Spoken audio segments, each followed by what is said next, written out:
Which is what if Naruto became the Crimson Death, half-demon reaper and master of a harem with Hinata, Sakura and Ino.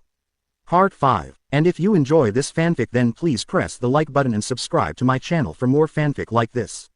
And now let's start the fanfic. 3 days later, many people had been shaken up by the events of the battle on the bridge. The ninja couldn't really blame them. It wasn't every day that one encounters a being with the powers of both a demon and a god of death.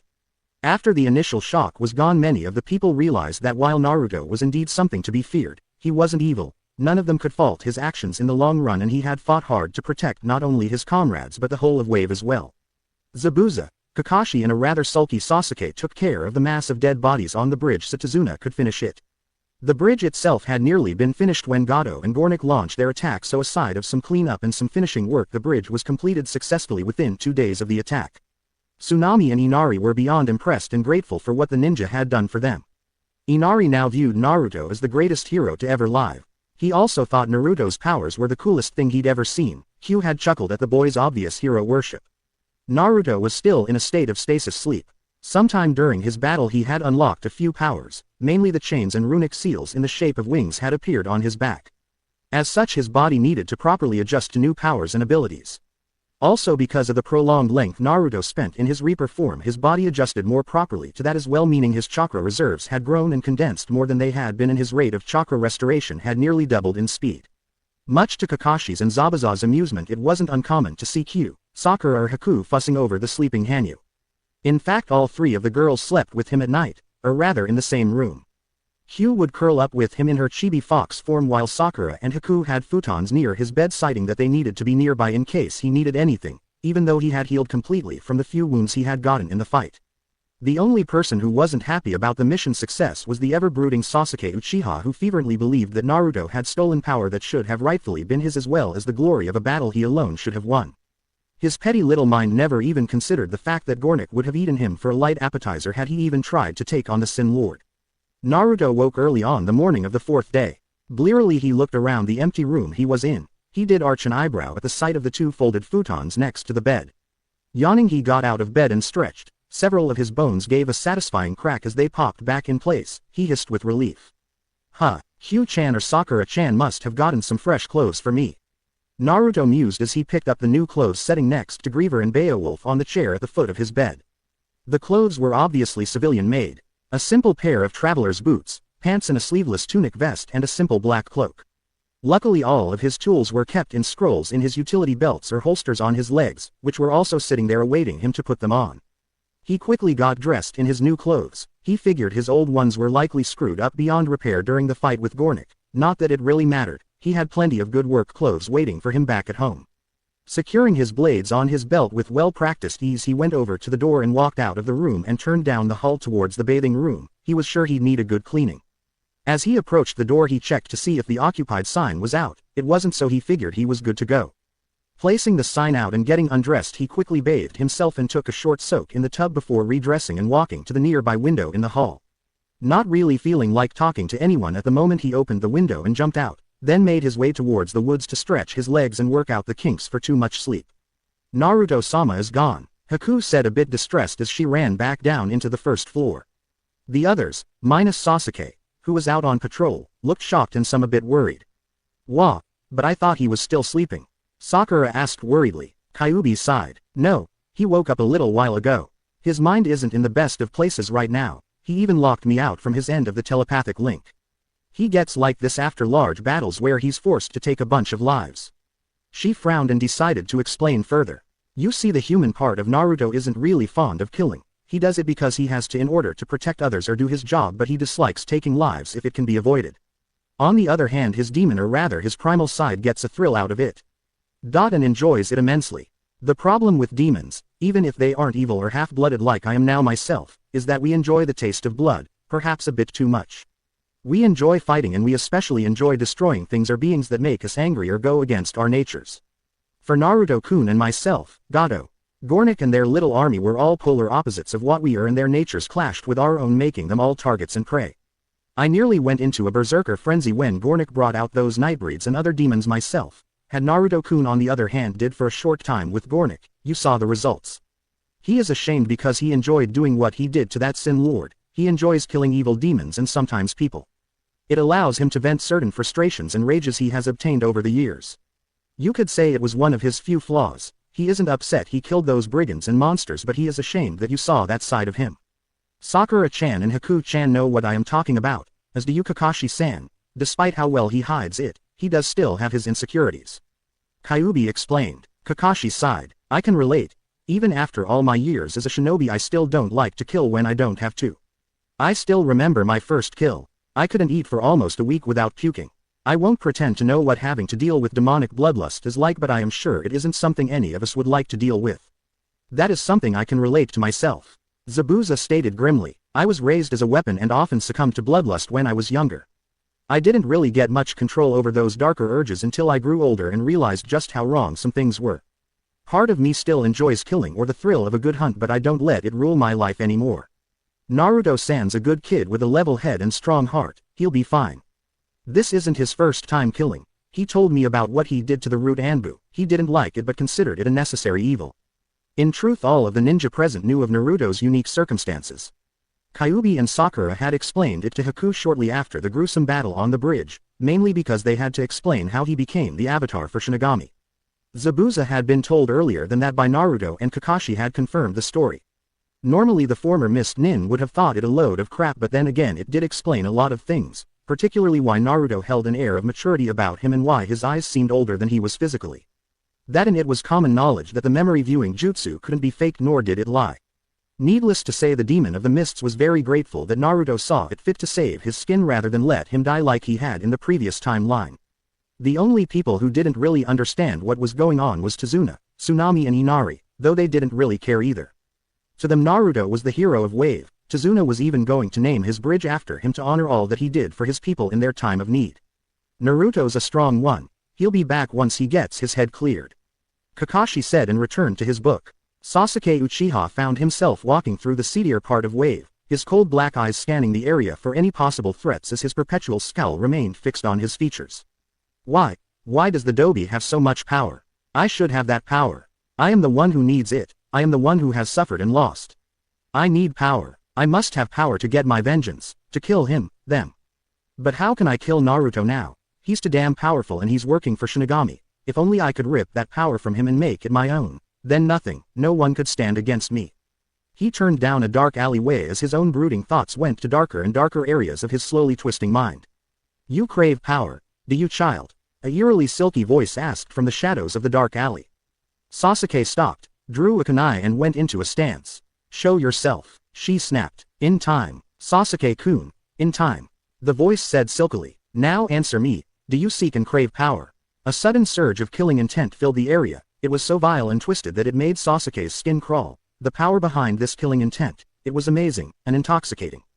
He was having trouble breathing as the pressure continued to rise. It felt much like Naruto's, but different at the same time. Perhaps it was evil that he felt. This, Sasuke-kun, is but a sample of the power I can give you. Tell me, do you seek such power? The voice asked again. Why yes, I need this power. I need to kill them, the ones who have wronged me.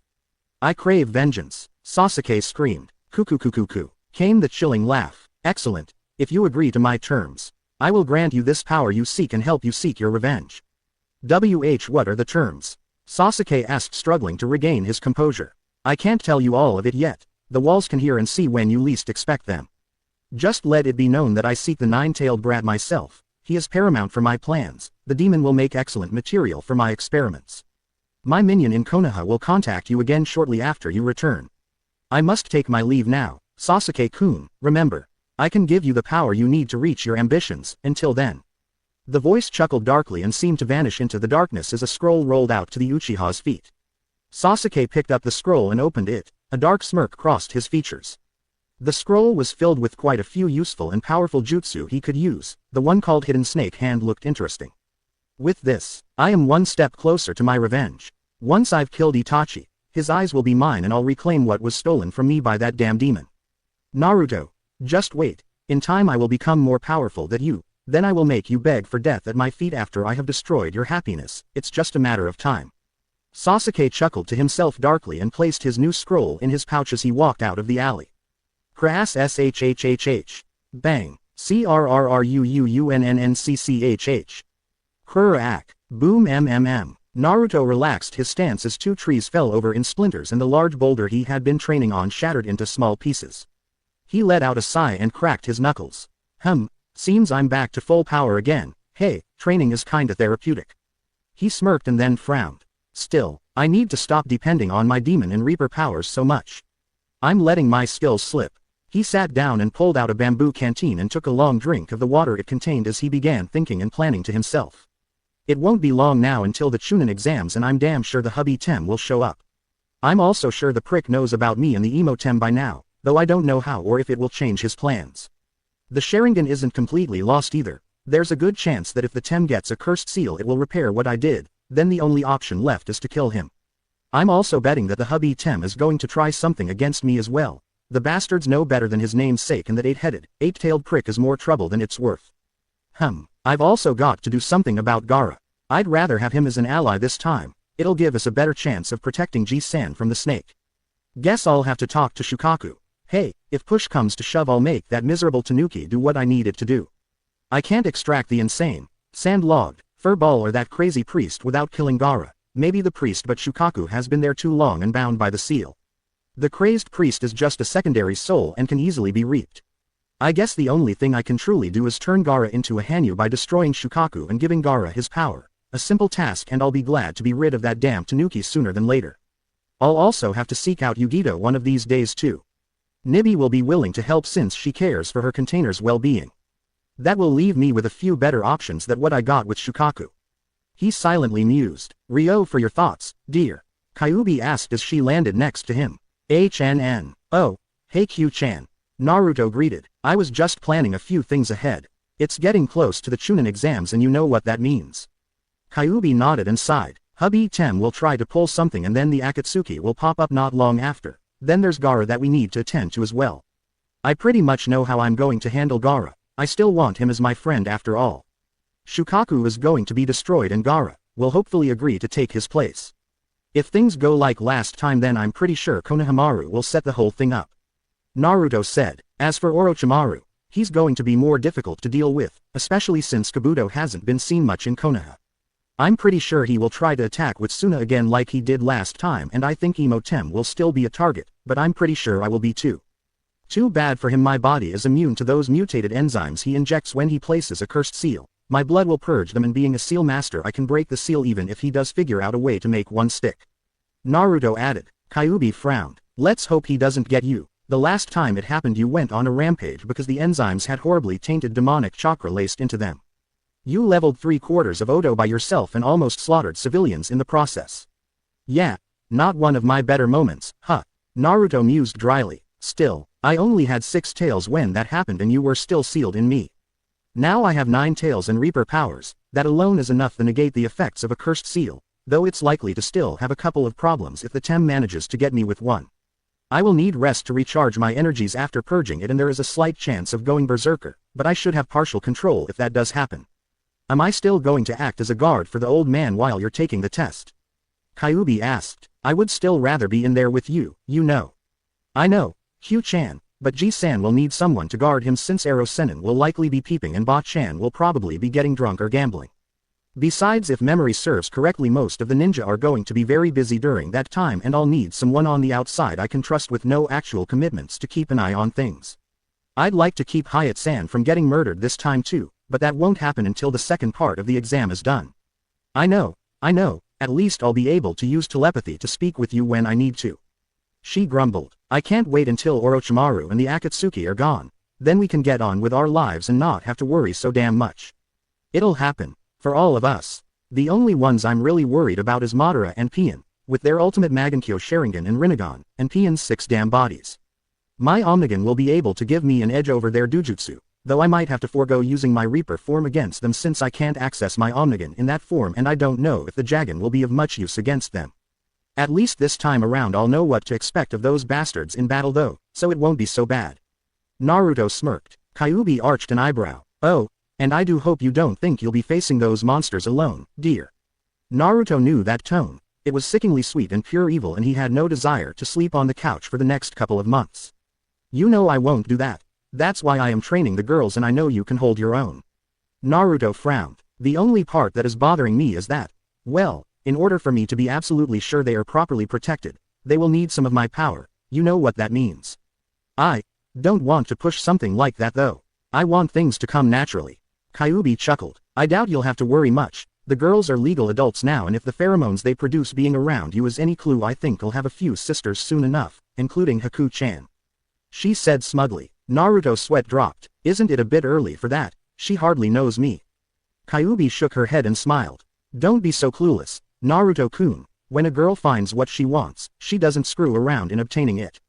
Haku-chan likes you a lot. She already knows about your secret. I talked to her with Sakura. I am sure it won't be long before she starts giving out hints to what she wants. We like her, so if you would like her to become a member of your clan, then by all means add her. I'm sure Hinata-chan and Hanabi-chan would agree as well.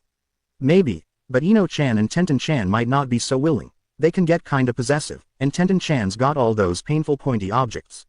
Naruto cringed at the thought. I'd like to keep all pieces of my anatomy intact. I'm a bit attached, ya know. Kyuubi snickered. Oh, I'm sure she wouldn't think of harming that part of your anatomy yet. She hasn't gotten her use out of it yet. Naruto's eyebrow twitched. It always comes back to that, doesn't it? And you ladies have the nerve to think men are too perverted. He grumbled. Kyuubi just grinned impishly at him, making him sweat drop again. Speaking of which, it's been a while now and there is a hot spring near here. She trailed off as she cuddled up against him and breathed in his ear. I've got an itch that needs scratching. Love, you haven't been doing your duties enough. Naruto swallowed hard but kept his composure, but damn if she wasn't a little minx at times. Silently he allowed her to lead him off. Well, there are worse fates than this. He mused, silently amused. While Naruto was performing his duties, with Kyuubi, Sakura and Haku were taking a much-needed soak in the furo. Though this was mostly to get away from their perverted senseis, who would have figured that Zabuza of all people was a fan of the Ika series. Inari and Tazuna had left to go make the final checks on the bridge, and Tsunami went to gather a few things from the new market that had opened up the previous day. None of them knew where Sasuke was, not that they really cared, since all he did was sulk and brood about Naruto's obvious superior power. Yeah, what in? Sakura-san, Haku suddenly asked a bit shyly. Sakura glanced at her and blinked in confusion. Yeah, do you really think Naruto-sama would accept me as a part of his family, like you and Q-san? She asked with a bit of a blush. Sakura chuckled. If there's one thing I've learned about Naruto is that he's got a big heart. You already know about his circumstances, and I told you how badly I used to treat him, before I realized what a fool I had been. Just give him some time to get to know you a bit more. I know he likes you as a friend, and if you start showing interest in him it'll happen. Doesn't it bother you though, having to share him? Haku asked. It's not so hard for me because it's a very common thing in Mist for men to have multiple wives, but I heard most other countries don't often practice it. Sakura sighed. I'll admit, I wouldn't mind having him all to myself, but for some reason I just can't imagine having a relationship with him without the others. One thing I do know is that he needs us. The things he went through in the previous timeline, they were horrible. In a way I suppose this is my way of atoning for the way my alternate self acted towards him. He's spent so much of his life alone and he's so mature. Sometimes I have trouble remembering he's a 35-year-old man in the body of a 13-year-old boy, even if he's built like a 16-year-old. I guess the reason I don't have a problem is because he treats us equally yet special at the same time. He gives us respect and kindness. He helps us to better ourselves and protects us when we can't protect ourselves. He does have a few negatives, like his violent tendencies, which you saw during that last fight. He broods sometimes, but nowhere near as bad as Uchiha does. He can be very scary, outright terrifying when he's angry. But no matter what, no matter how mad he gets, it's never for the wrong reason, and he never takes it out on anyone who doesn't deserve it. He literally went through hell in his first life and by rights should absolutely hate some people. Myself included, yet he's willing to forgive. To me that speaks much of his character, and his honor. I count myself very lucky that he wants me to be a part of his family, that he gives me a part of his heart, and I vowed I would do everything in my own power to always be worthy of that. So I guess my answer is no. I don't mind sharing him because sharing him is better than not having him at all. Sakura explained while fingering the engagement ring on the chain around her neck. He is unique, isn't he? Haku mused. He's different from any man I've ever met. He even takes the whole evil demon stereotype and trashes it completely. I don't think that anyone else in the world could pull that off and still be like Naruto-sama. He's definitely one of a kind. Sakura nods with a giggle. Yeah, he is. According to Q-chan he's a real hot number in the sack too. That's always a plus. Sakura-san. That's so improper, Haku said and then smirked. So, he's really that good, huh? Sakura hummed. According to Q, he made her toes curl. She said he can be soft and gentle or beastly and passionate. Ino actually got a look at his equipment once at the hot spring when she peeped on him and Kyuubi confirmed it. The terms standard issue do not apply. The only thing I can vouch for yet though is that he is one hell of a kisser, sure melts my socks off.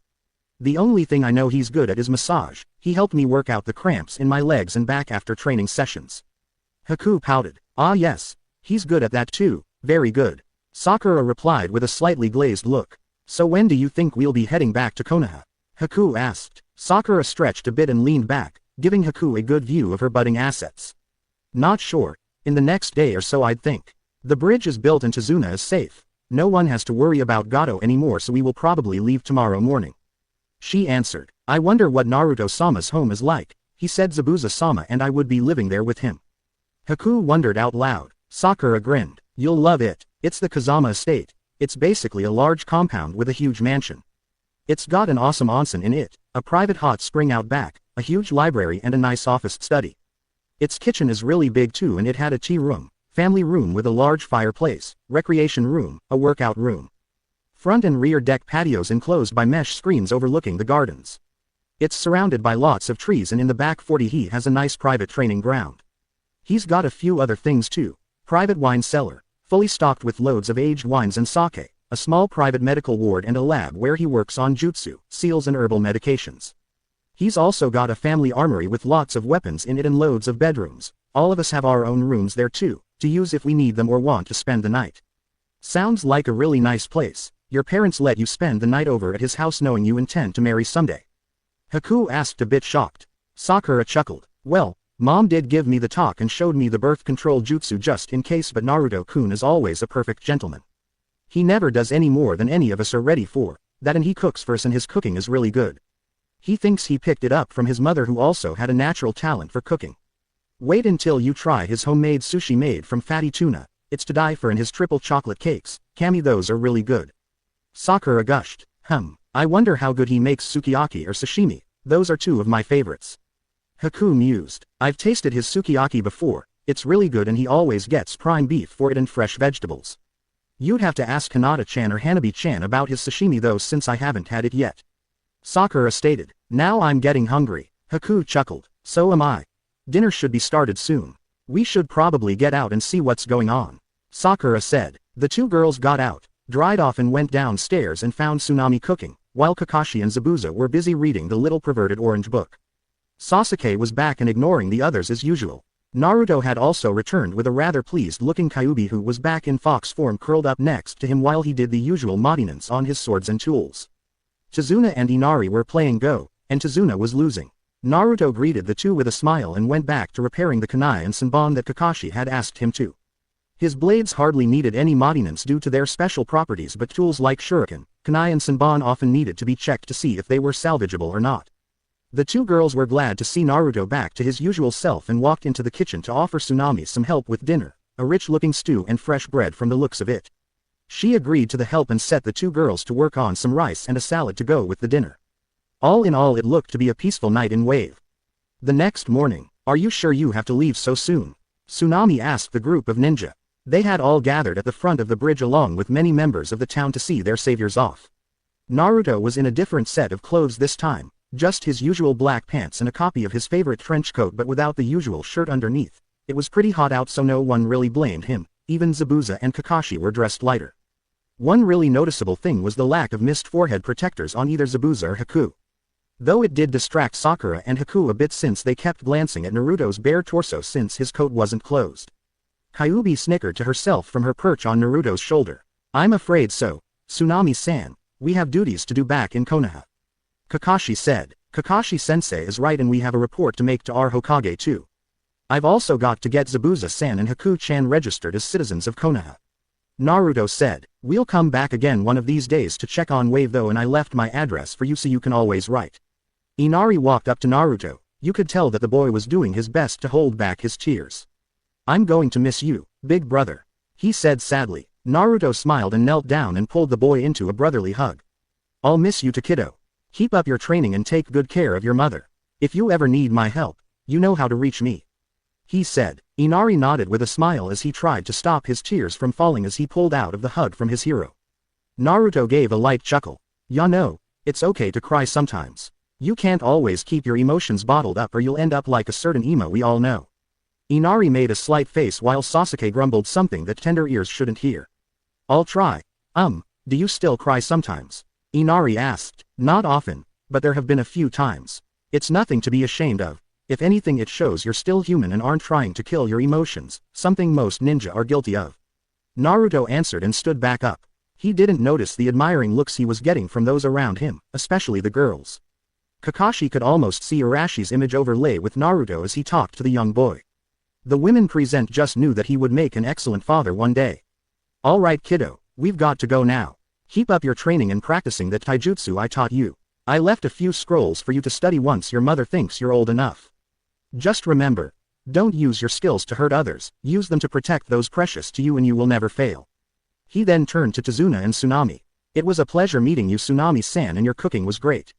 Tazuna-san, best of luck to you and the rest of Wave.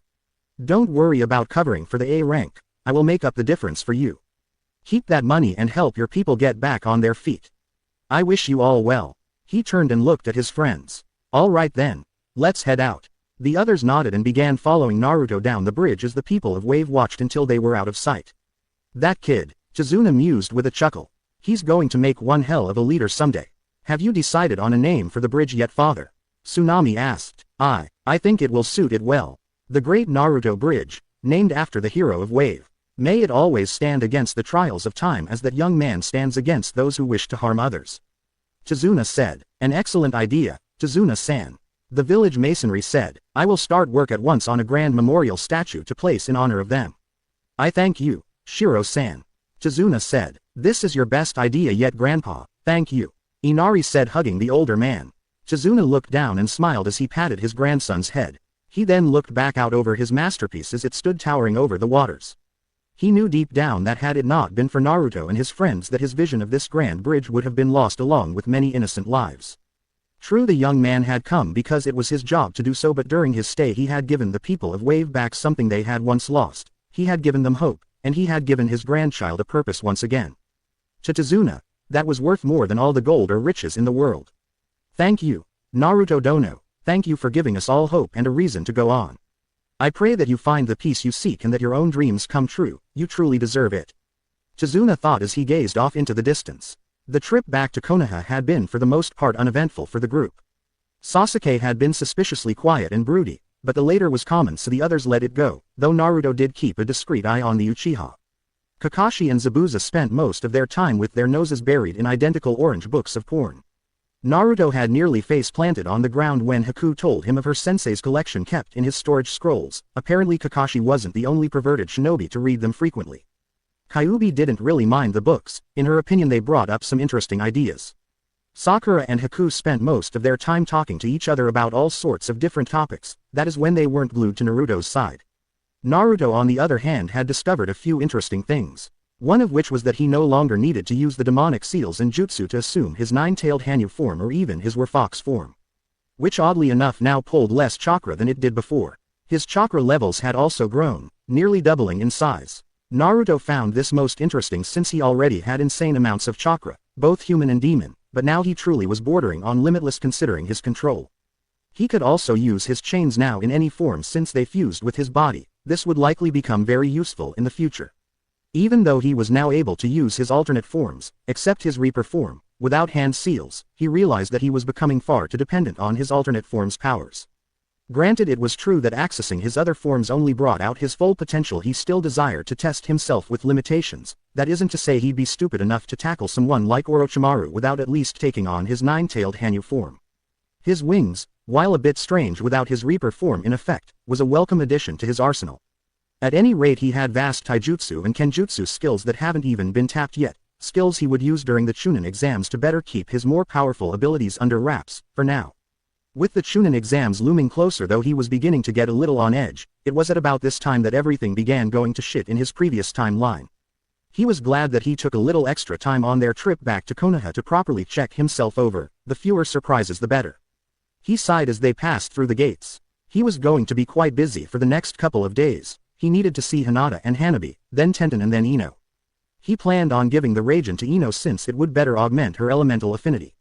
However, he knew Tenten would freak if he didn't do something for her considering she's the Kenjutsu mistress. Special weapons like the Raijin or his blades didn't just grow on trees either, but he could make one for her. A few specialized seals, a bit of blood and some elemental chakra and 2 special jewels for chakra cores and he'd have the perfect weapon made for her. All in all, he was going to be busy. Alright, Sakura, Sasuke, you two can head on home. I'll see to it that your mission pay is sent to you as soon as Naruto and I give Hokage-sama the mission report. Kakashi said. Hina, whatever. Sasuke monotoned and stalked off towards the old Uchiha district. See you later, Naruto-kun. Sakura said and pecked her fiancé copyright on the cheek before heading off towards home to tell her mom of her mission. Well, let's go get this over with. I'd like to get Zabuza-san and Haku-chan back to the house before it gets too late. Naruto stated. Akira Sarutobi was only mildly surprised when Naruto walked in with Kakashi, Zabuza and Haku in tow. The elderly Hokage knew he had planned on saving them if at all possible.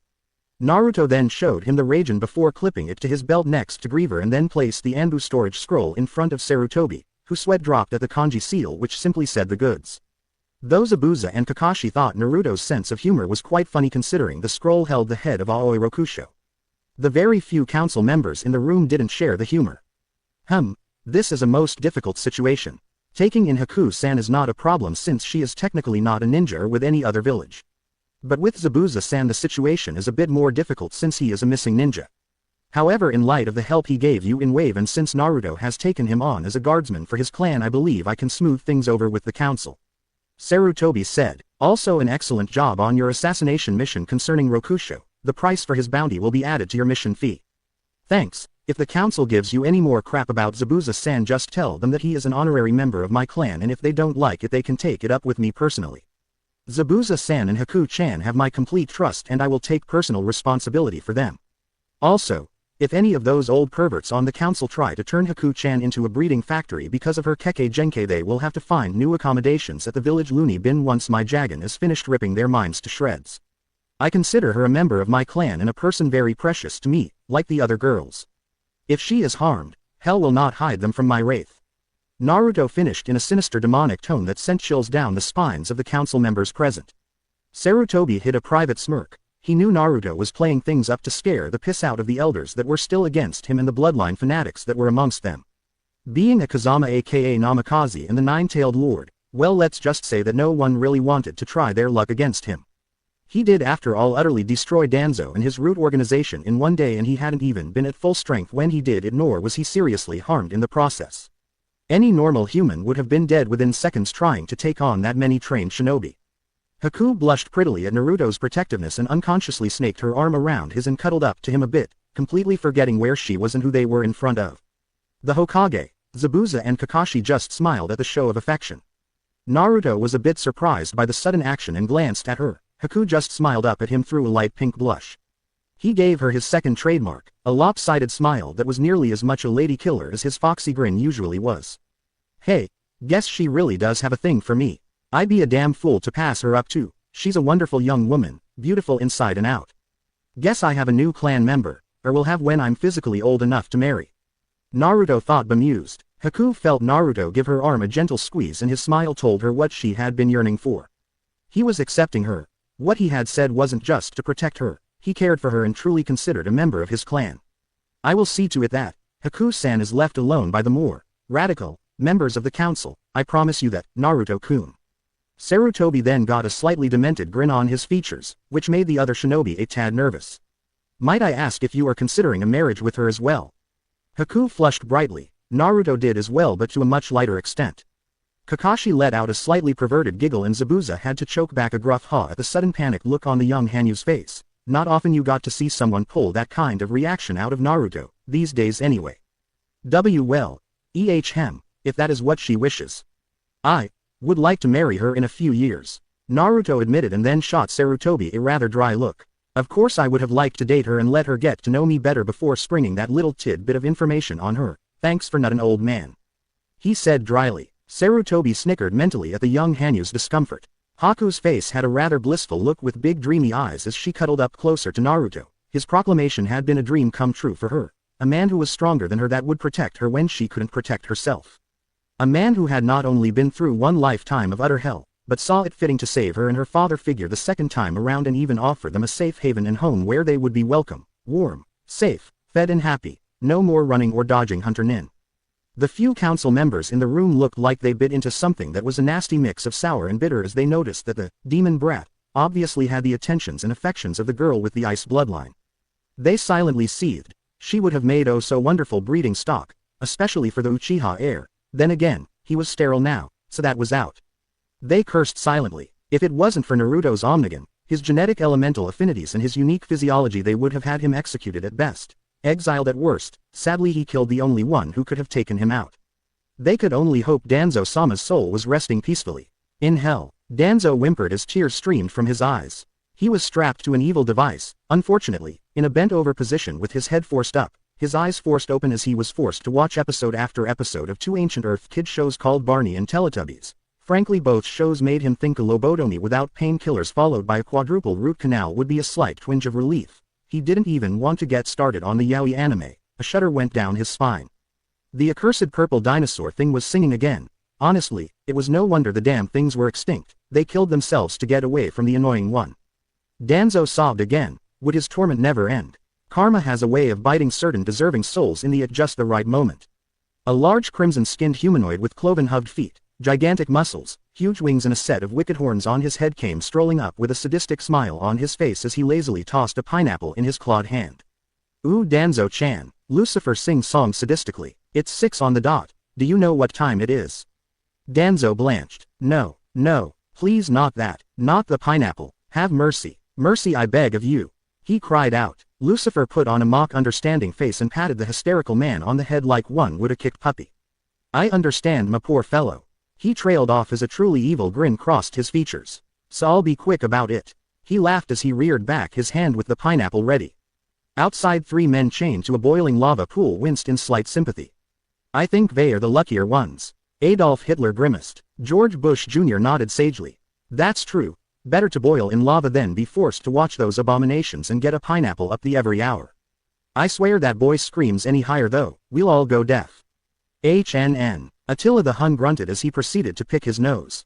Apparently he'd found something good stuck up there or something. The other 2 sweat dropped. Hell was an interesting if not strange place.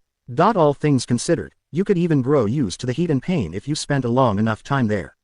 A skeletal dragon flew overhead and let out a slight pH-hurt sound and dropped a flaming nugget on Attila's head. The Chinese barbarian sighed. Burning dragon poo stunk something horrible. Grumbling, the Chinese barbarian flicked the smoldering turd off his head and glared at the 2 bastards snickering at his misfortune. Back in Konoha, damn demon brat, muttered one of the councilmen quietly to the person next to him. Leave it to that thing to rob us of a perfectly good breeder with a Kekkei Genkei. I swear if Uchiha-sama hadn't become impotent we could have used the little too. Thud. The councilman's mutterings to his fellow council member were cut short as 3 things happened in rapid succession. The first had been a loud ripping nose, followed by the sound of a large chain and finally the spiked end of the chain embedding into the wall next to the pudgy mon's face. Looking at the source of this caused the council members in the room to suck in a fearful breath. The hated demon brat was standing with his hand outstretched, the chain coming out of a slit in the palm of his hand, his blue eyes glowing an electric blue color and a pair of golden feathered wings with crimson highlights stretched out slightly behind him. Barely restrained killing intent was bubbling off him and his face was set in an angered sneer.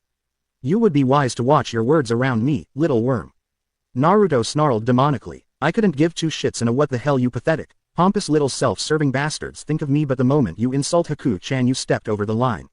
You'd also do well to remember just who and what I am, mortal. I have no problems eliminating you and yours should I find out any of you are plotting against me. Konoha are my precious people, this is your one and only warning. Zabuza-san, Haku-chan, let's go, the smell of shit in this place is unusually high today. G-san, I'll talk to you later. Naruto stated and walked out as he retracted the chain back into his body without so much as flinching as his wings reverted back into their tattoos. Amused, Zabuza followed Naruto with Haku hot on Naruto's heels and slightly flushed from him jumping to her defense. Zabuza waved a farewell to Kakashi and the secretly amused Hokage as he shut the door.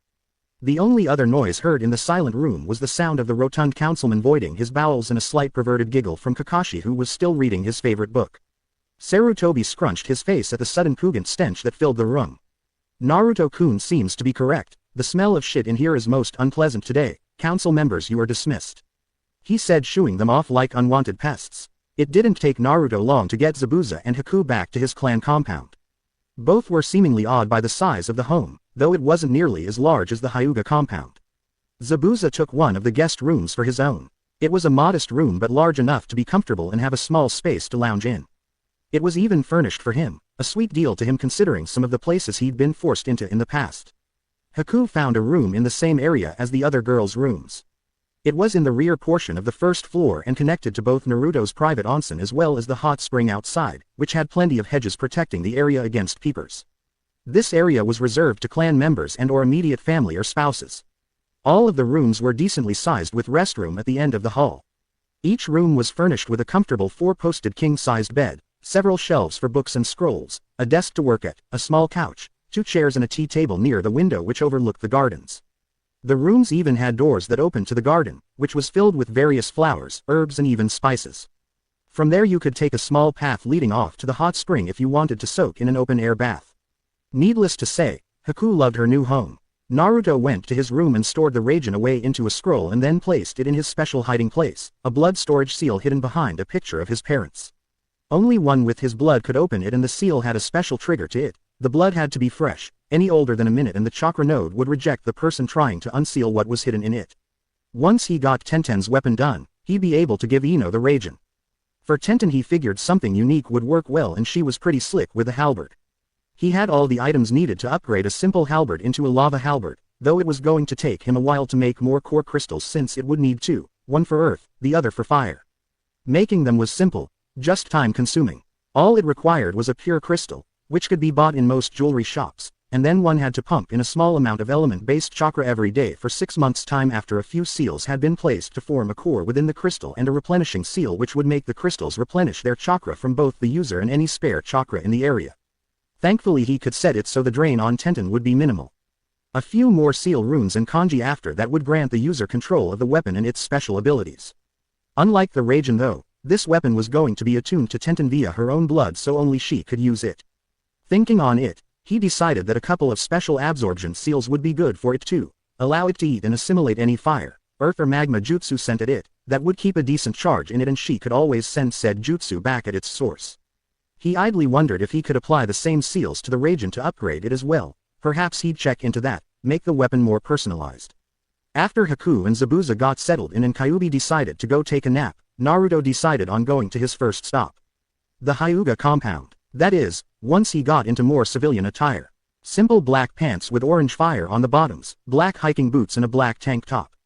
His gloves, gauntlets, combat boots, trench coat and other things were left in his room. Only his belt with his 2 swords and utility pouches went with him, not that he really needed them. Since Sarutobi had put Naruto on the spot earlier and made him confess he wouldn't mind marrying Haku in the future and since she seemed so happy with the idea, Naruto stopped by the jewelry shop once again. Somehow the man once again had something just perfect for the occasion. A platinum ring with a snowflake carved out of some kind of prism-like gem or crystal. He purchased it using some of his mission money, placed it in a protective pouch and put it in his valuables pouch on his belt. It didn't take him too long to arrive at the Hyuga compound. After greeting the guards he went in and began heading towards the gardens knowing that was where Hinata enjoyed spending her time. Hanabi would be there as well most likely. As he walked into the garden he found both Hinata and Hanabi training. To his surprise Hanabi had also gotten herself a pair of tonfa and Hinata was helping her train with them. Hinata also had a new outfit on. Tight black pants with her usual ninja sandals.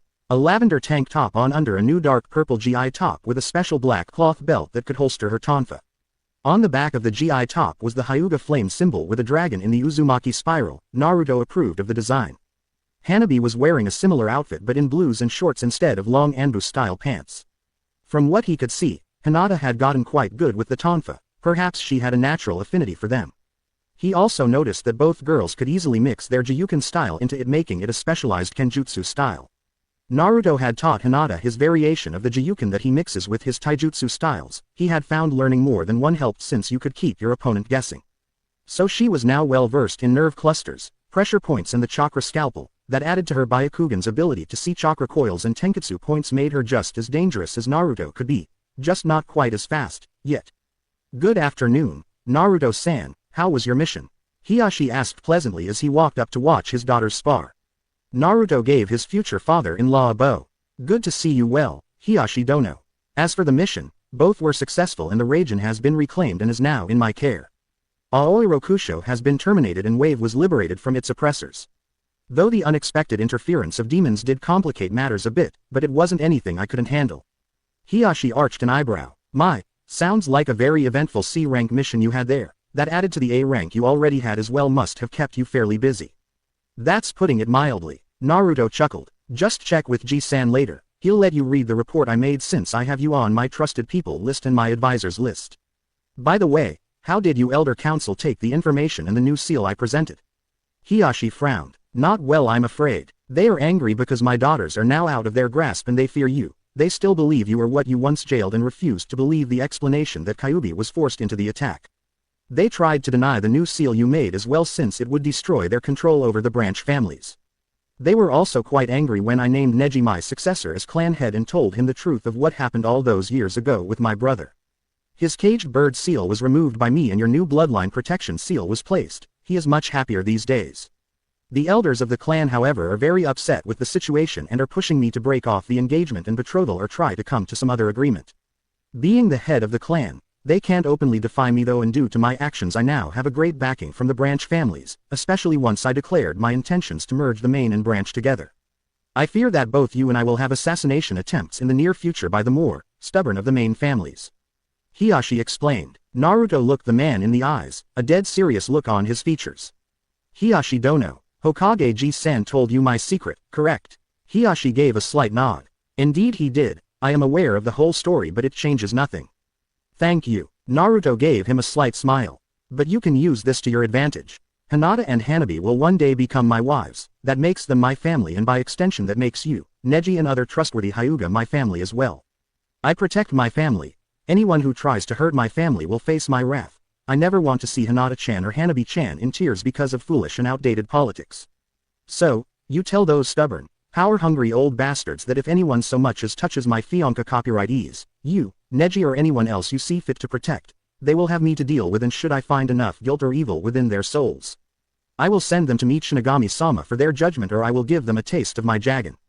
Hiyashi mentally cringed at that thought. He was very well aware of what the Jagan was capable of. It made the Magankyo Sharingan look like a cheap imitation in comparison. Only the Hokage, Jiraiya, Tsunade and a few trusted ninja and clan leaders were proxy to Naruto's personal data since most of them were asked by both Naruto and Sarutobi to act as advisors. It was Naruto's plan that when and if he should become Hokage himself, that he would take those trusted allied clans and a few other trusted people and build a new village council for the sole purpose of the betterment of both the ninja and civilian sides of the village. This council would be established on much cleaner politics and policies and any corrupt members will be removed quickly. As such, these trusted people knew of Naruto's role as not only the Neo-Kyuubi but as Shinigami's avatar and all the power that goes with it. They also knew of Naruto's past life and mental age. This meant that Naruto was the unofficial second in command of Konoha, though it was never really voiced, most silently agreed to it since the boy or rather man, had much more experience than even some of them could claim. That and only an utter fool would go against or try to piss off a man that could literally burn your soul to ash with just a mere glare. Granted his Reaper powers weren't public or even clan knowledge, beyond those he trusts, but if a little fear tactics keeps his precious people safe then to hell with it. He can afford to let out a few secrets to keep ignorant assholes in line. Very well, I hope this prevents future problems and I thank you for your support. You are very much like your parents, may they rest well. I believe they would be very proud of how you've grown. Hiyashi said with a small smile. Naruto just gave him a small half smile. I like to think they'd be proud of me. Perhaps I will find out someday.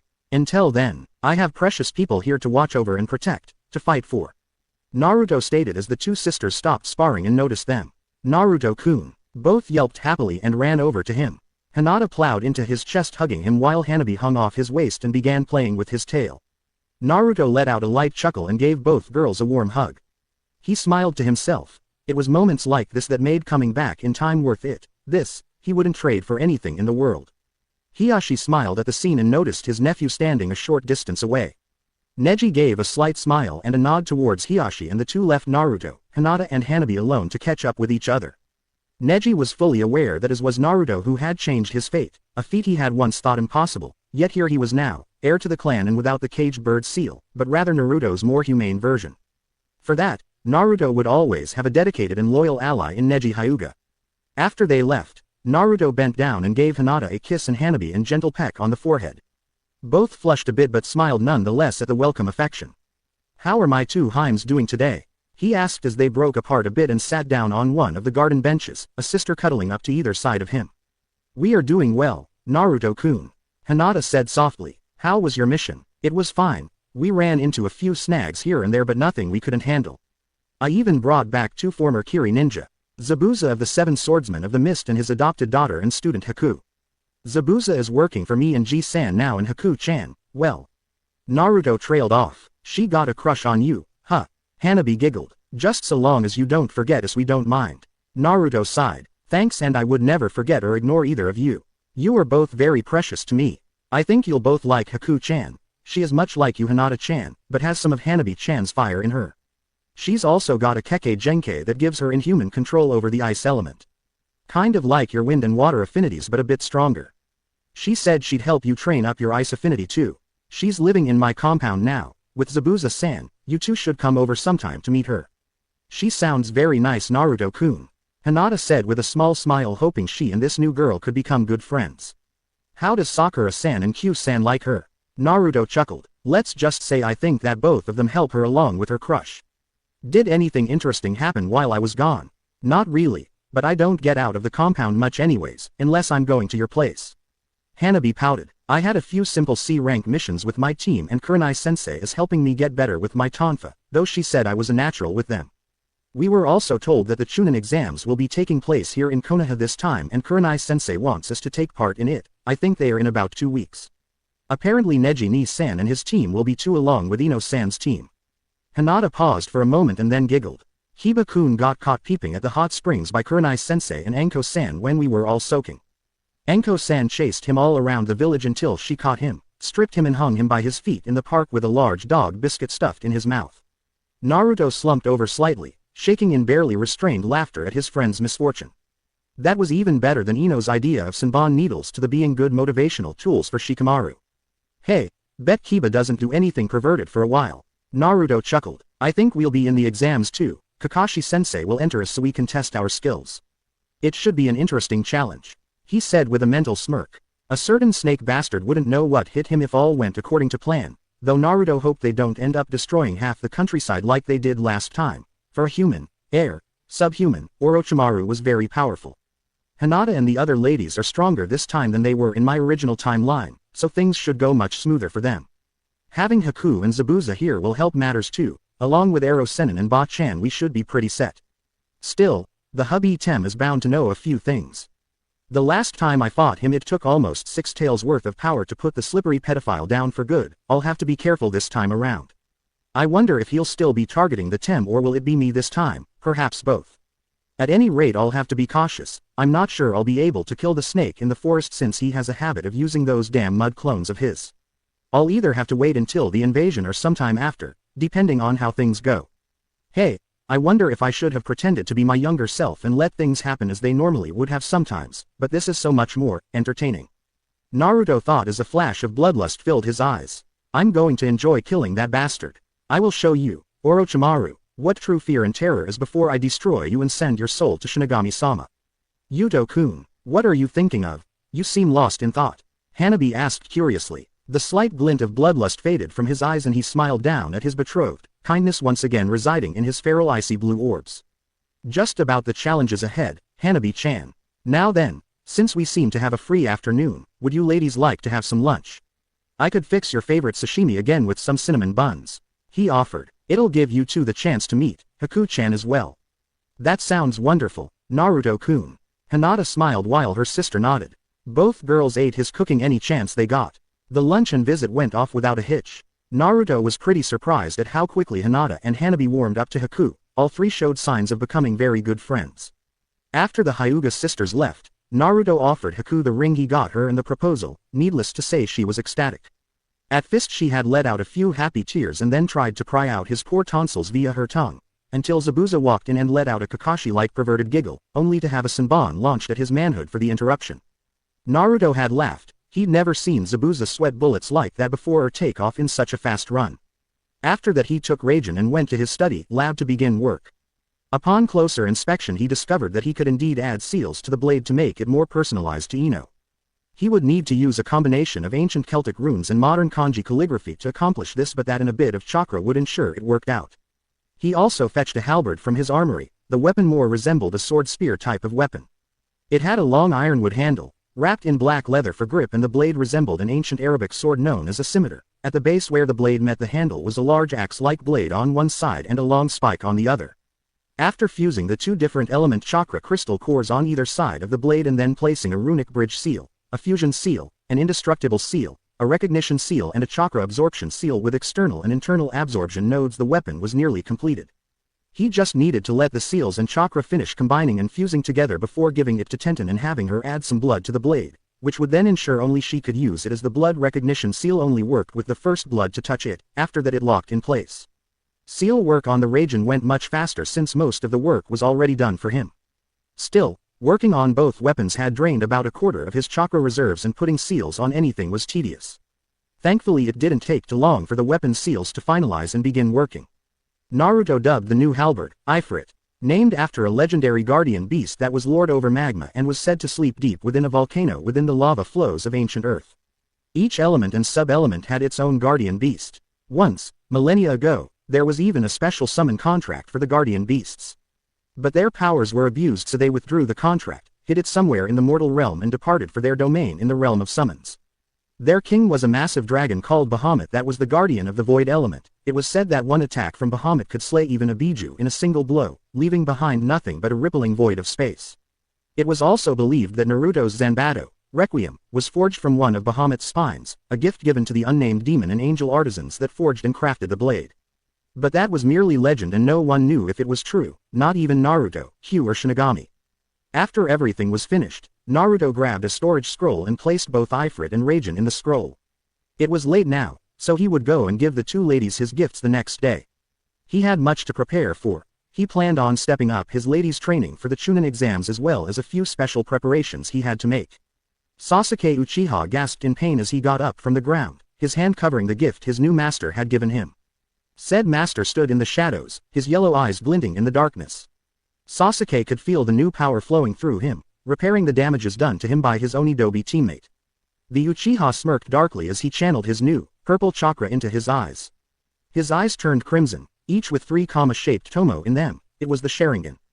Kukukukuku. My seal has awakened the powers sleeping within your blood, Sasuke-kun. For this gift, you will agree to follow me? The man asked silkily. Yes, with this power, I can finally destroy them, the Dobi and him. I will follow you, Orochimaru-sama, and gain the power you promised.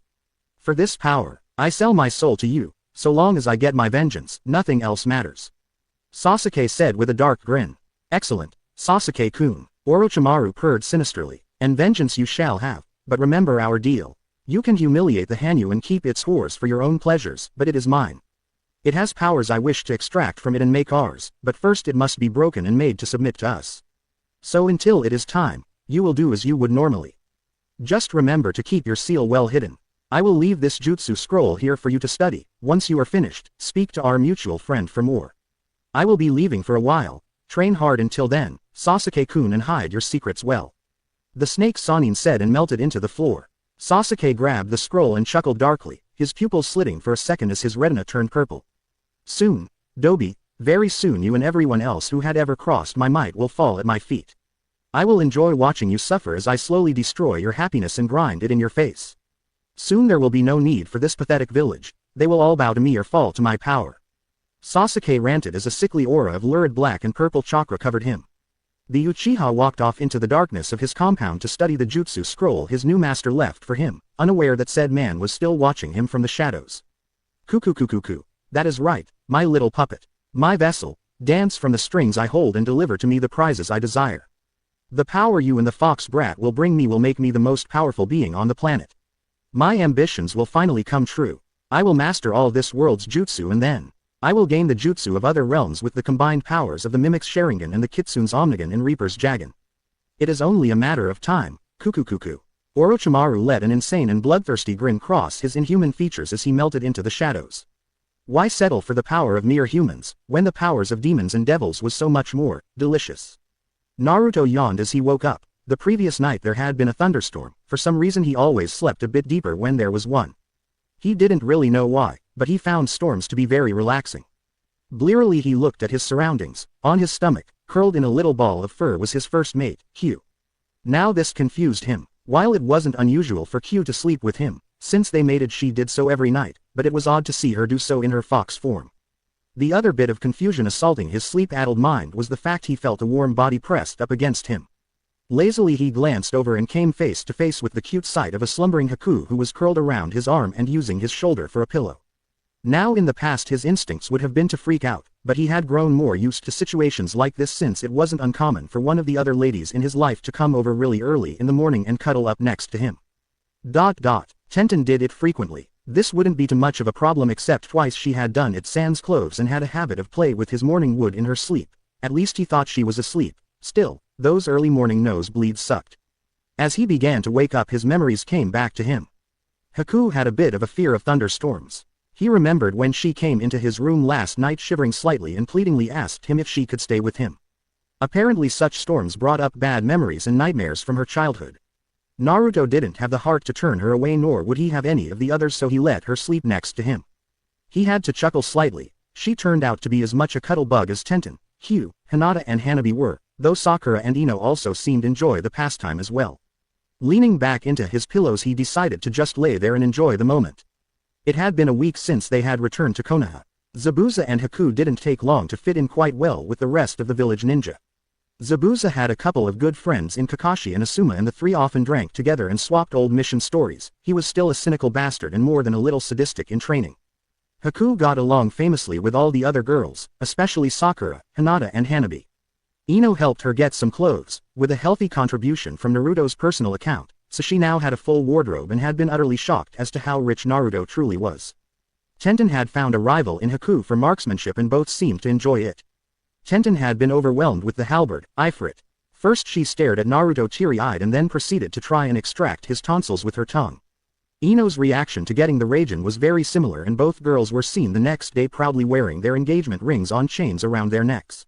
Naruto had planned on waiting a bit longer but decided to hell with it, especially when some of the other young ninja were trying to get the girls' attention, which made Naruto feel a bit possessive, much to the secret thrill of the girls. To help Tenten and Ino with their weapons he had given them a couple of jutsu scrolls he had made up and sent shadow clones to them every day to help them train for the Chunin exams. As soon as he was able to make some more element chakra cores he'd have to think about making Haku a weapon. The problem with that was that she didn't seem to really use much aside from Senbon, and she was perfect for ranged fighting, so what kind of weapon should he make, aside from giving it an ice element? His first thought was some kind of nunchaku, but that didn't seem her style and the things were hard as hell to master.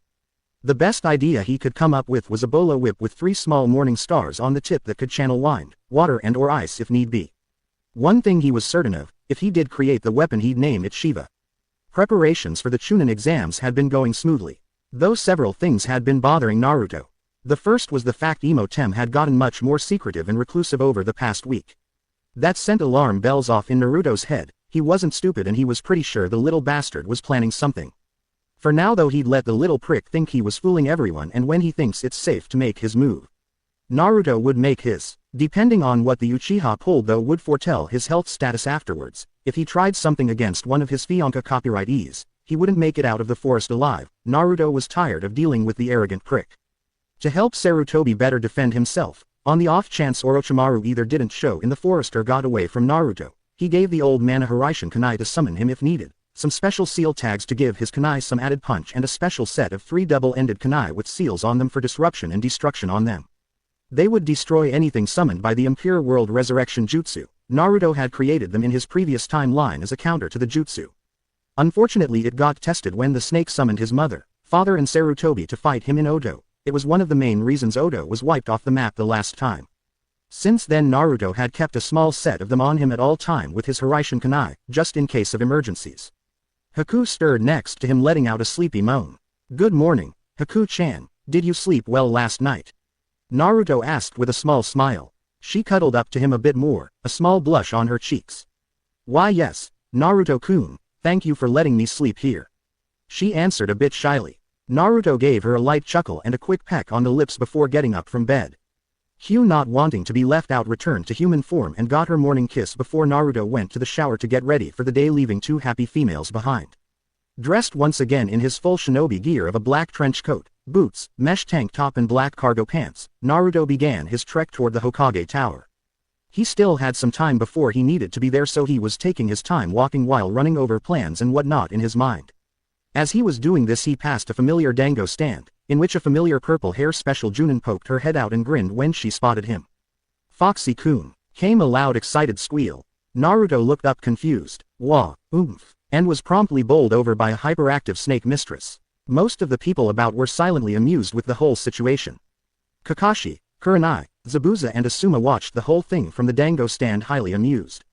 It was no secret that one Anko Mitarashi had gained a huge crush on her savior, the man that freed her from Orochimaru's cursed seal.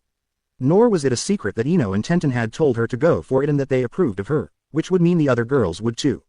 Naruto found himself looking into the mischievously sparkling brown eyes of Anko Mitarashi as she pinned him to the ground after nailing him with a flying tackle, which he was sure she learned from Tenten, who did the same thing. He was glad to note that she seemed to be in much higher spirits now that the blasted cursed seal the hubby Tem forced upon her was gone. He did flush slightly when he noticed their position and even noticed that Anko seemed to be blushing a bit also. "Hi, Anko-chan, how are you doing?" Naruto asked lamely. "You're so cute when you get flustered." Anko purred. "I never got to properly thank you for what you did for me," she said softly in his ear. "Huh, you mean removing the cursed seal? That was no by MMPH. Naruto was cut off as Anko planted an Ica Paradise class lip lock on him. "Anko-chan likes me too." Naruto thought, a bit surprised. "Oh well, I suppose there are worse things, and she is nice once you get past her quirks. Hugh-chan is going to have a field day with this one." Naruto had long since resigned himself to the fact that whether he liked it or not, he attracted females, especially those that were in need of someone like him. He remembered Anko from a few missions in his previous timeline. Once you got past her mask, she was really a nice if not lonely young woman who needed someone in her life to help ease her pain. Naruto honestly had no problems with that, and he did enjoy their bantering and flirting matches. He also knew she would be good for his other ladies. Anko moaned a bit and practically melted on the spot when Naruto returned her kiss. She had honestly thought it was going to freak him out, but had to do it just once, if for nothing more than to let him know how much she appreciated what he did for her. "Anko-chan," Naruto whispered in her ear. "I wasn't aware that you felt this way, but if you truly want to try a relationship with me, I am willing to try so long as my other ladies agree to it. Even if they don't, I will be your friend and help ease your pain." It was softly spoken and no one other than Anko, Kurenai, Asuma, Kakashi and Zabuza heard it. Anko looked at the young man as he gingerly lifted them up to a standing position, her usual playful mask falling to show her genuine feelings. Kurenai had a few tears in her eyes. Naruto would be good for her friend, he would care for her. He was after all the only man she knew who could have multiple women in his life and still be a complete gentleman. "Do you really mean that?" Anko asked softly. Naruto gave her his customary foxy grin. "I wouldn't have said it if I didn't. Two of your ladies, Ino-chan and Tenten-chan, they told me to go for it, that they approved of me. It was the first time someone other than Kurenai-chan or Hokage-sama has ever approved of me, so I hope that." She trailed off, not used to have these sorts of emotions going through her. "I understand. Why don't you go talk to the others? I believe they are at my home having lunch. I have an appointment with the Hokage right now, but I'll be back later. I'll see you all then and we can talk things over," he said. Anko nodded and gave him another kiss, a bit more innocent and shy than the first. She smiled at him and dashed off towards his compound. "That was a real nice thing you did for her, kiddo," Asuma said, walking up with Kurenai. Naruto shrugged. "Everyone deserves a chance at happiness. If I am what she wants, who am I to deny her that chance? Besides, we have similar pasts, we can understand each other and help the other's pain, and that's all that really matters in the end." Kurenai bowed. "Thank you, Naruto-san, she truly does have feelings for you. Thank you for giving her this chance." Naruto just smiled. "Think nothing of it, Kurenai-sensei. I promise you that I will watch over and protect her. I need to go now, I have an appointment to keep," Naruto said and vanished once again in a swirl of fire. Asuma shook his head. "I sometimes wonder just what this village did to deserve him. By all rights he could have razed this place to the ground and no one could stop him. Most deserve it for the way he was treated. Yet he comes back from that hell he called a future to give us all a second chance. He truly is an amazing young man." "That he is," Kurenai agreed, "and I for one am glad he came back and chose to forgive rather than seek revenge." This village is much better off now that he is here and the girls he's with. Hinata especially, they are all so happy. I have no doubt in my mind that bleak future we saw in the memory jutsu will cease to exist thanks to Naruto. Naruto appeared in the Hokage's office via his usual fire shunshin. Sarutobi was reading his favorite book while his clones went about signing and stamping documents. Naruto shook his head, bemused that almost all of the males he knew were perverts. Seriously, the books wouldn't be so bad if they weren't overflowing with mindless smut. That said, the plot lines between the smut weren't so bad. Seriously, are all the adults around here perverts and weirdas? Oh well, at least nothing freaky like guy reading Ika Paradise has happened. I shudder to think of Uber Bushy Brow's reaction. Naruto thought with a slight shudder. On the other side of Konoha, Guy Maeda, the beautiful green beast, at least in his own mind, of Konoha let out a loud sneeze. Bless you, Guy-sensei. Lee said excitedly. Why thank you Lee, my flames of youth must be so strong today that someone is speaking of me. Guy said happily. Of course, your flames of youth always shine brightly Guy-sensei. Lee, Guy-sensei, Lee, Guy-sensei, and cue the man hug and mentally scaring genjutsu. Unfortunately for Neji he hadn't been paying attention to the situation so he looked right at them, with his Byakugan activated, and ended up spasming on the ground with foam coming out of his mouth. Tenten groaned to herself and wished her Naruto was here, at least it wouldn't be so bad if he was. There were days she liked her team and thought of them as brothers, then there were days like today where she trying to think of a place to hide the bodies. Naruto and Sarutobi's sweat dropped at the sound of a distant frustrated scream followed by the bellow of, "You Earth," which was of course followed up by two flaming green projectiles impacting into the side of the Hokage monument. You know, Gigi, I think Tenten-chan just beat your record, Naruto observed dryly. Sarutobi sighed in exasperation. Well, Guy and Lee do have that effect on people. Though from the looks of it she used that weapon you made for her, a bit overkill perhaps. The old man's sweat dropped again as both Guy and Lee peeled themselves out of the mountain and started yelling about burning flames of youth. Neither seemed to be harmed in the slightest. I think it's time the doctors upped their doses, the meds aren't working anymore. Naruto said still in a dry tone before taking a sip of tea. The old man wanted to weep. Why him? Why did his village have to be so damn weird? He just wanted one normal person, was that too much to ask? Naruto caught on to the old man's thoughts. You know, Gramps, you can wish in one hand and shit in the other and see which one gets filled first. Sarutobi hung his head, tears comically streaming down his face. You really know how to crush an old man's hopes. This coming from an ancient pervert that was sensei to a super pervert, a chronic drunkard and gambler with age denial problems and a screw-loosed pedophile with an unhealthy obsession for young men and bloodlines. Naruto grumbled to himself. Speaking of which, have you gotten any word from Tsunade and Jiraiya yet?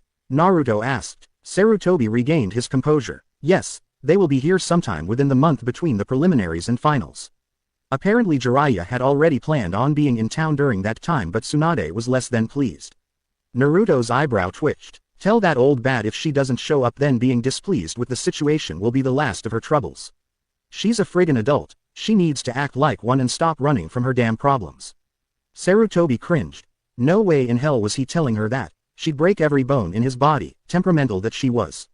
Still he couldn't fault Naruto's logic. Both his students had a tendency to not act their ages while the others won. Well, he was just screwed in the head. Be sure to pass along your message. Sarutobi said. Forget it. Naruto sighed. I'm trying to keep you alive not kill you sooner. At least things are going as well as expected. Sarutobi nodded and watched as Naruto felt out with his senses. Naruto didn't detect any hidden devices or ninja near, but to be safe he went through several odd hand seals and a silent jutsu placing a barrier of total privacy.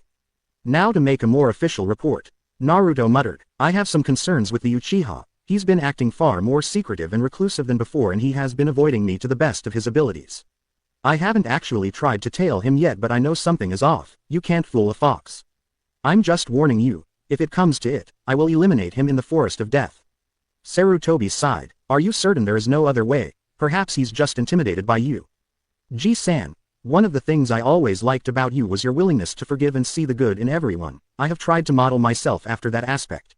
But I will not allow any dangers to this village to live. I won't repeat your mistake with Orochimaru, no offense. If the Uchiha so much as breaths in a way that makes him seem more suspicious than usual, he dead. I cannot show mercy to those who cannot be redeemed. Naruto said. I wish you weren't so adamant about it, but seeing as what you previously went through I cannot fault you either and I do to this day regret not killing Orochimaru when I had the chance. So my boy, what is your plan? The elderly Hokage asked. Same as before, I will deal with threats in the forest. The ladies have all been warned what to watch out for, and Q-chan will be acting as your personal guard. I haven't told them that I think I'll be the target this time. I'd rather not worry them over something I can handle myself.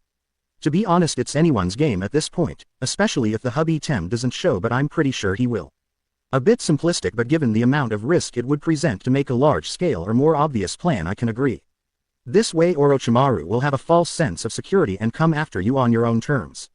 Sarutobi mused. Naruto nodded. Yeah, I want the pedophile to try his luck so I can terminate him. Naruto glanced out the window and looked at the sun. He estimated it was about noon and he had something else to do. I'd hate to cut this short, Ji-san, but I got some business to take care of. Naruto said, getting up. Sarutobi arched an eyebrow. Oh, your lady's got you on a tight leash already. He grinned, causing Naruto to face fall painfully into the floor. Naruto got back up. No, Ero Gigi. Damn, you, Kakashi-sensei and Zabuza are all the same. If you must know, I need to go speak to, or rather look in on one of my subordinates. A subordinate? Who? I wasn't aware you had people working for you. Sarutobi asked. Naruto just gave him a feral grin as his eyes flashed crimson for a moment. Ikibi no Shukaku, was his only answer before vanishing. The elderly man shuddered a bit. Sometimes I forget that he's essentially the new Kyuubi. Oh well, where was I? He wondered as he picked back up his wonderful orange book of smutty goodness.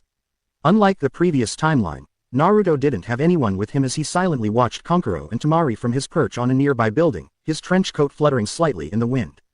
His senses noted that Gaara was close and also watching them, but unaware of his own presence. Sure enough, like clockwork, Konohamaru and his two friends Moegi and Udon came running into the alley while playing happily, and just like last time the kid ran into Kankuro. Oi, you little shit, that hurt. Kankuro growled. Temari sighed, irritated at her brother's lack of tact. Stop it, Kankuro, we don't need any trouble. Be quiet, Temari, the only one in trouble around here is the brat. Kankuro sneered as he hoisted Konohamaru up by his scarf. Moegi and Udon cowered in fear behind him. Let go of me or you'll be sorry. My Ni-chan will beat the shit out of you, Konohamaru said, referring to Naruto, whom had befriended the boy like he did the first time. I'd like to see him try it, shrimp. Kankuro growled and prepared to bop the kid a good one.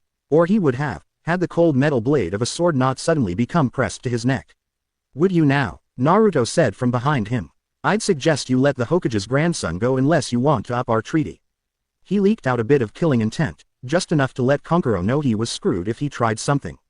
Besides, I think your friend over there is displeased. He added. Kankuro dropped Konohamaru out of fear as his sister seemed more interesting in studying the new guy behind him, if her slight blush was any indication.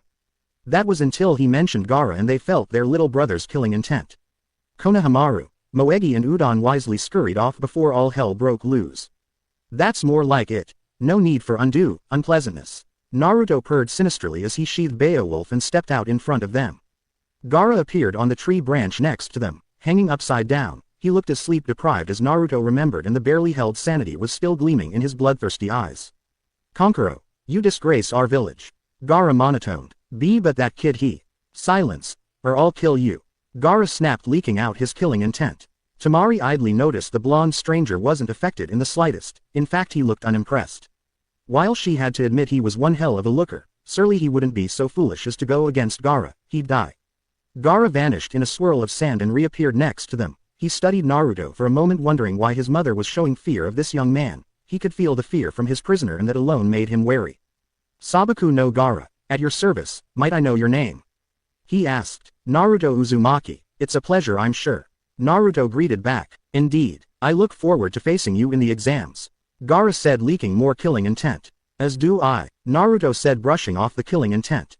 Gaara narrowed his eyes. Who are you really, Uzumaki? Why does mother fear you? The wind caught Naruto's coat again, causing his tail to become visible. Naruto flashed a feral predatory grin, showing his fangs, and let his eyes flash crimson for a moment before turning and walking away. He stopped after a few steps and turned his head back slightly. I will see you all at the exams, but be warned, you needlessly kill any Konoha nin, and I'll destroy you. Naruto snarled the last part, blasting his own killing intent and demonic bloodlust before vanishing in a swirl of fire. Gaara shuddered. That bloodlust, it made his own feel like a trickle in comparison. His mother had gone dead silent, but he could feel the fear and delusional insanity coming from Shukaku. Kankuro was about ready to throw up. Just what the hell was that guy? Temari couldn't decide whether to be scared or turned on, and like any other female who's seen it, wanted to touch that tail, not that she'd admit it out loud. Naruto then went to Ichiraku's for a quick lunch.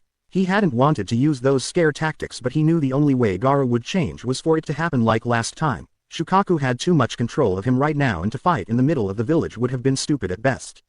Still, he'd have to do something about him before the finals. Thanking Ayame and Chuki for the ramen, he paid for his meal and began wandering the village, ignoring the lessened amounts of hated stares being thrown at him.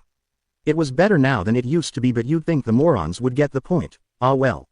He let himself be semi-lost to his inner musings. Then there was the situation with the Tem. He'd have to tread carefully until the second exam, then he'd be able to eliminate the prick with no witnesses along with the pedophile. Still, many things had changed this time around, so there was no guarantee that the exams will follow the previous timeline. That didn't really matter much to him though. A challenge is good, it was no fun knowing everything that was going to happen and when it would happen. Deciding to see if Zabuza was around, he walked into the Junin Anbu training grounds. He didn't see or sense the browless Zanbato wielder, but he did catch a rather sickly-sounding cough. He frowned in thought. Where have I heard that before? Oh yeah. Gekio-san, the proctor for the preliminary tournament. Perhaps I can keep him alive this time. Yugao-san was deeply upset with his death last time and nearly died in the invasion because of it. Besides, I can't turn my back on a fellow Kenjutsu master. He thought. As he neared the coughing, he saw not just Hyatt but Yugao aka Neko Anbu sitting next to him, patting him on the back as he coughed. Naruto frowned as Hyatt hacked up a clot of blood. Excuse me, Neko-san, might I be of some help? Naruto asked, walking up. The Hanyu kid, I wonder if he could help Hyatt-kun. Neko wondered. She never had any problems with Naruto as a child. In fact, she had been one of the few who watched over him with Kakashi and Yamato. Yes, please. He is having another bad fit. He has a sickness that came from a poison he was exposed to during the last ninja war. Neko said as Hyatt weakly looked up. Iwa, I presume? Naruto asked with a frown. Hyatt nodded and hacked again. Omnigan, Naruto intoned. However, this time he noticed something odd about his dujutsu. He could still feel all of its usual visual functions, but now he was seeing things at 360 degrees, and he could see Neko and Hyatte's tenketsu points aside from their chakra coils, which was odd since his eyes weren't supposed to have the Byakugan's abilities to see tenketsu or 360 degrees.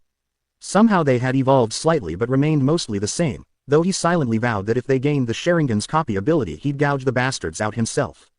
Hyatt and Neko watched in awe as the veins on the sides of Naruto's eyes bulged out like the Byakugan's would, but his eyes, retina and whites fused into a solid mass of black before cycling through several colors and stopping on a deep purple-lavender mixture. Both had heard of this dujutsu. Naruto was the first carrier of it, and it was said to rival both Sharingan and Byakugan in just sight abilities alone. The fact that it could shatter any genjutsu, even Magankyo Sharingan-based ones, was surprising since the legendary Tsukiyomi was said to be unbeatable. Naruto used his new functions and X-ray vision to search through Hyatte's body. His body seemed fine until he looked into Hyatte's lungs. Naruto let out a slight curse. He knew of this disease. Iwa made it for chemical warfare. It entered the body via either a poisoned weapon or breathed in as a gas. It was essentially a type of lung cancer mutation that slowly and painfully ate away at the victim's lungs if breathed in, or their vital organs if introduced via the bloodstream. The disease actually ate chakra, so any attempts with medical jutsu would only cause it to spread. It also ate on the victim's chakra, making them grow frail and weak. However, the disease had one glaring weakness. Yokai. Demonic chakra, if used in a healing jutsu, would force the disease to do something interesting. It would reverse its effects and regenerate the victim. Naruto had discovered this when the Tsuchikage in the previous timeline had stabbed him with a poisoned blade in hopes of weakening him enough to steal his Omnigan. Instead, his yokai caused the disease to mutate and boost his already accelerated healing factor. For a normal human like Hyatt, it would likely give him a new Kekkei Genkai that would make him immune to disease, sickness, poison and venom, and add a slightly accelerated healing ability, nowhere near his own, but for Hyatt it would help greatly in his recovery. Well, Iwa created a nasty little cancer-like virus, didn't they? It's completely immune to chakra treatments and medical jutsu, and I doubt an herbal remedy can be found.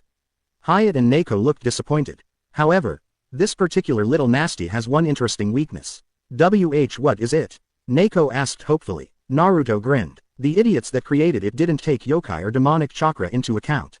I can convert my yokai into a demonic medical chakra, which is part of the reason I heal so fast myself, aside from demonic healing factors. I can't get rid of the virus, but I can mutate it into something beneficial.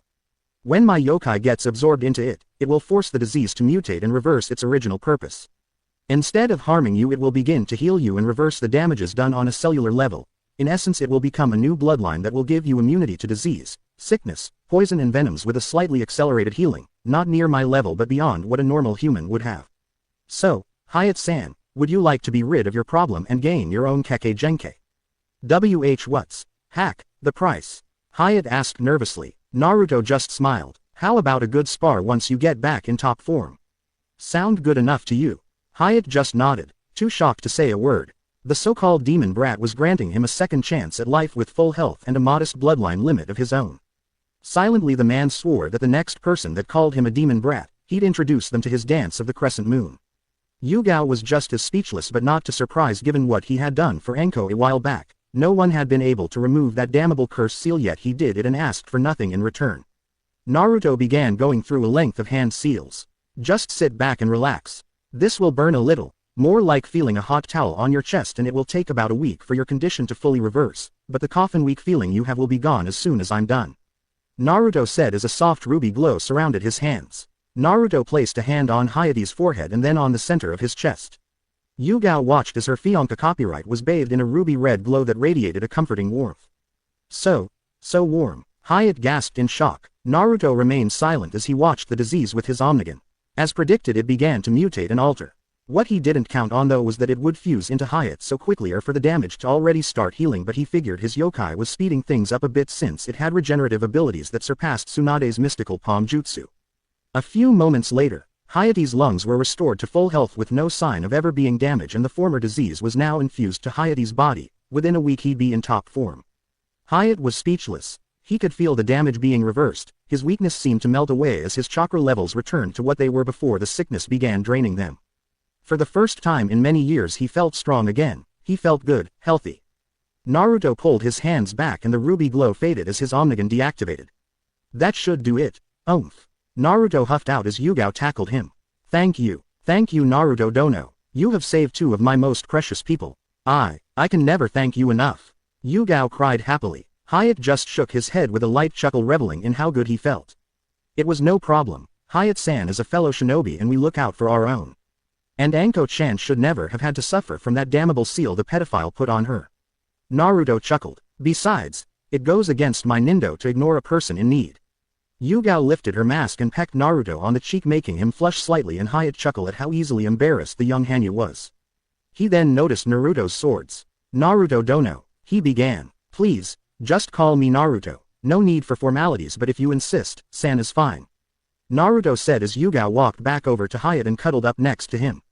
Right, Naruto-san, I see that you are a swordsman. Hyatt motioned to his swords. Naruto nodded. Yeah, I specialize in dual katana, zanbato and scythe fighting styles. My style is called Mystical Dragon style. It uses a combination of kendo, sword dances and samurai sword styles. Call it a clan style.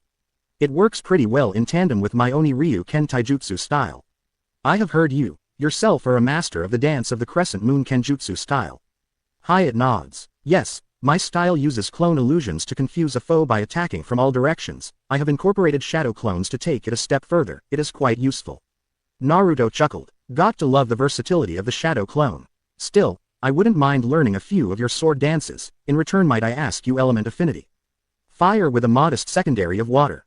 Hyatt stated, confused. Interesting. I'm not sure he could do it without a high level in both affinities, but combining fire and water would make fusion jutsu for steam. I'll have to try that out. Still, I can offer him a few special attacks in exchange for learning a bit of Crescent Moon. Naruto mused. I have a few kenjutsu attacks I can teach you in exchange of lessons in Crescent Moon style, after the upcoming exams of course. Naruto offered. That got Hayate's interest. Special attacks? He asked. Yeah, your Nodashi can channel chakra, right? Yes. Well, I developed kenjutsu attacks that use element affinity chakra for ranged and close combat attacks. Naruto drew Griever and channeled fire chakra into it as he turned towards a training dummy.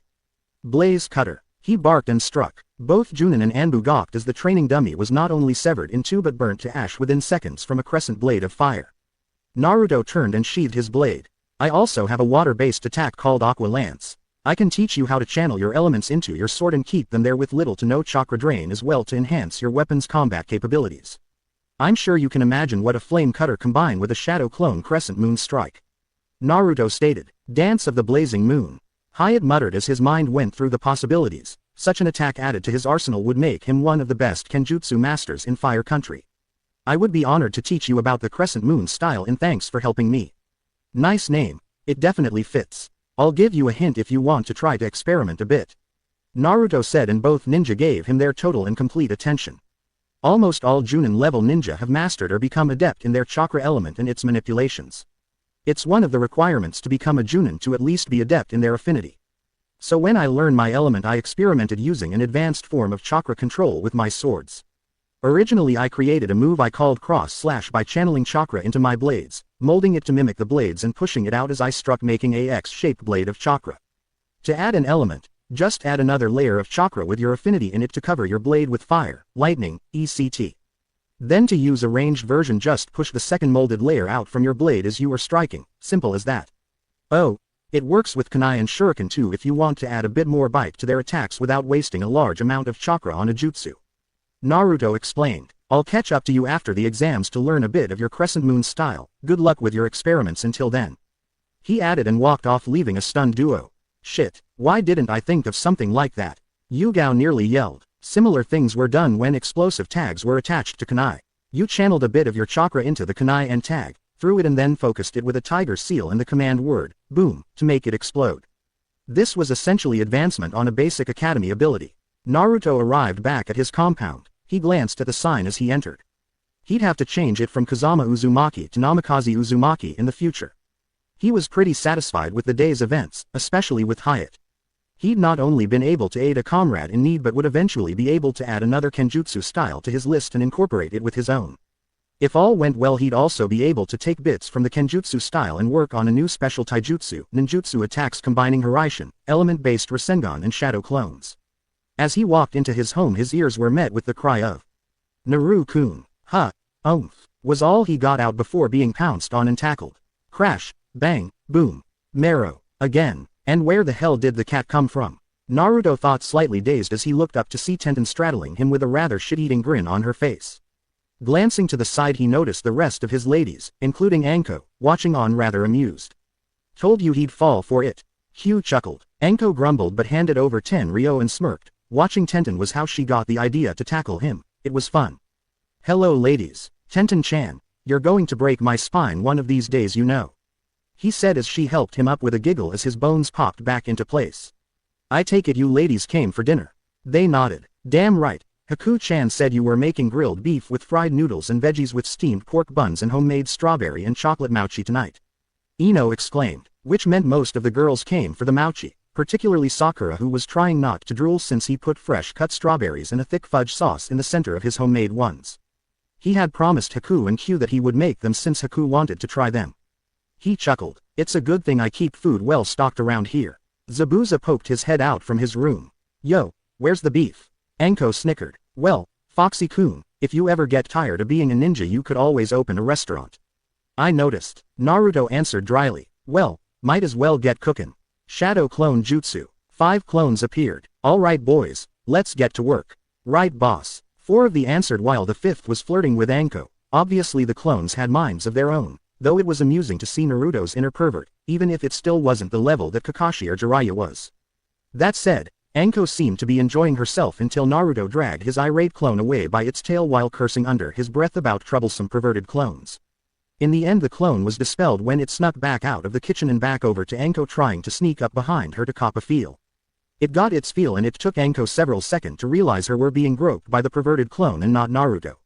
Slightly disappointed yet amused, she swatted the clone upside the head, much to the other girl's amusement and his cursed as it vanished. 2 seconds later the sound of Naruto doing a faceplant in the kitchen was heard, along with a string of colorful curses that caused even Q to flush slightly. All in all, it was just your typical night in the home of one Naruto Uzumaki.